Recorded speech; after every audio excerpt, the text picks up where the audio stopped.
we never heard anything like that before. And we saw something swirling, the clouds swirling and debris going everywhere. You know, it's a scary thing. You think this will never happen to you, but it can.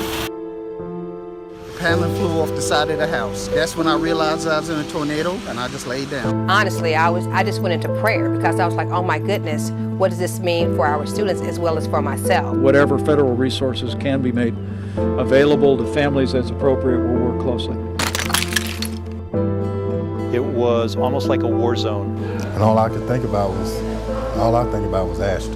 An EF2 tornado ripping up parts of Greensboro and Rockingham County, killing one person in its path, uprooting trees, homes, and communities. But the hundreds of buildings in ruins were met with hundreds of volunteers, hundreds of hours of service, and hundreds of thousands of dollars raised. And now, a year later, we're taking a look at how that money is being spent, how families are doing, and how neighborhoods are different, for better or for worse. After the storm went by, I was on my way up here, and then I got a call on the cell phone saying that Mr. Gravely, your roof is off. But it was much more than just the roof. You know, I mean, it was the second floor, and then the windows and doors were out on this particular floor, on the first floor. A year later, Clinton Gravely's architect firm is still in shambles. We had a little mezzanine up there. Plants were all around. He's been looted, contractors out thousands of dollars in tools, and all his copper pipes gone. Very frustrating. He also had to tear down the damaged rental homes on his property, an empty space where others have taken to dumping their trash. These are the kind of things that, you question. Down the road, Pastor Lester Woodard dealt with chaos at his church. The roof ripped off, items inside and out stolen. One trial after another. And my heart goes out for people that who really was stealing, especially stealing from the house of God. It's sad.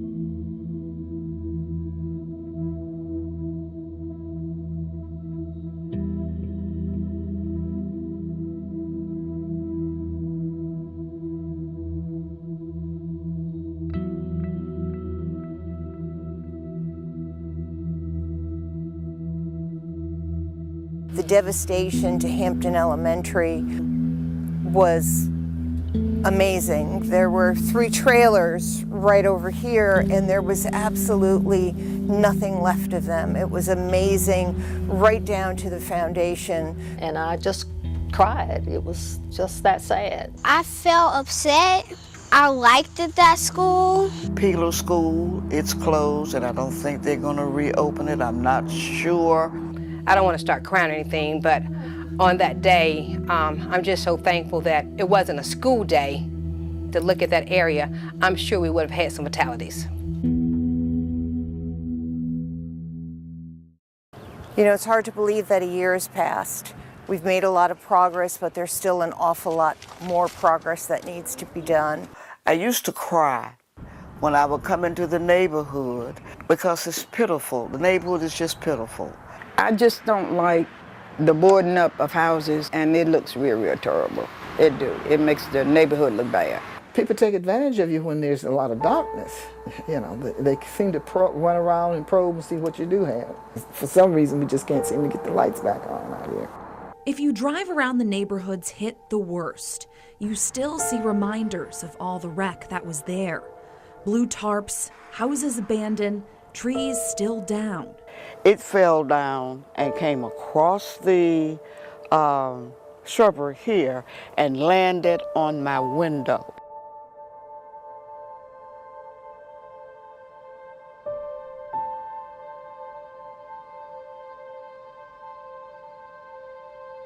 There is not a week goes by that we are not talking and planning about recovery. We know it's going to take a long time, but you have our attention, and that, you know, you've got our focus that we are going to rebuild these neighborhoods better than they were. I witnessed a house nearby where this tree had been thrown through a brick house. Another house, there was a piano standing in the corner of the living room, and all these bricks just demolished and the roof gone. Somehow this elderly couple survived, And in the midst of this tragedy and disaster, someone went up in that room and he started playing music. Remember this momentum? The neighbors, they didn't wait for 911, for fire, or for police, or for the city to come help them.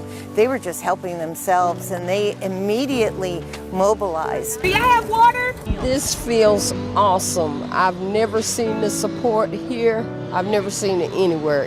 It helped neighbors, it tarped roofs, it cleaned rubble. These are our people. We got to help our own. I would expect it for me if it happened to me, I think. And a year later, roads are passable.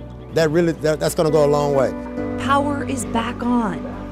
To be even in our lives, to come to even check on us, to do the work. Everybody that had anything to do with this house, I think they were angels. A father and son in Rockingham County crushed in their car on the mend. Just to see him doing a lot better than he was on the 15th. We've come a long way since then.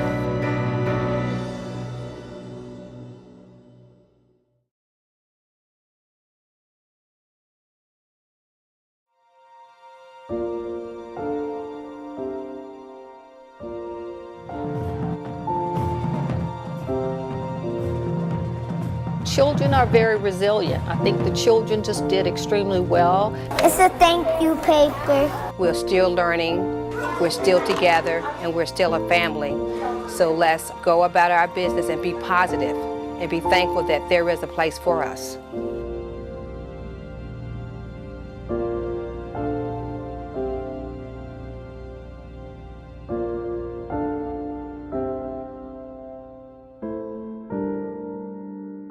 This was my family's home, and I grew up here. Gwen Knight was like a lot of others, a home in ruins, but she didn't qualify for FEMA or have homeowners insurance. So I didn't know what we were going to do, to tell you the truth. One of the things that we really had to do is build bridges of trust. The city partnered with nonprofits and used donation dollars to help homeowners rebuild for free. The tragedy has become something beautiful. There's still work ongoing, and others have already made it back home. It took about 9 months, and it was hard labor, continuous, long hours.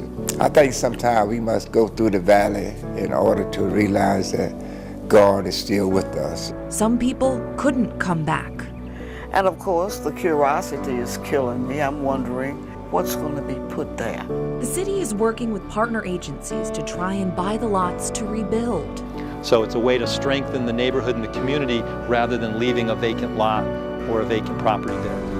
A year of prayer, perseverance, patience. Wondered, prayed a lot, when and if, we would be able to get to that point. And to see the houses and things that have been fixed up and changed, it's a blessing. The neighborhood itself is better. It's better.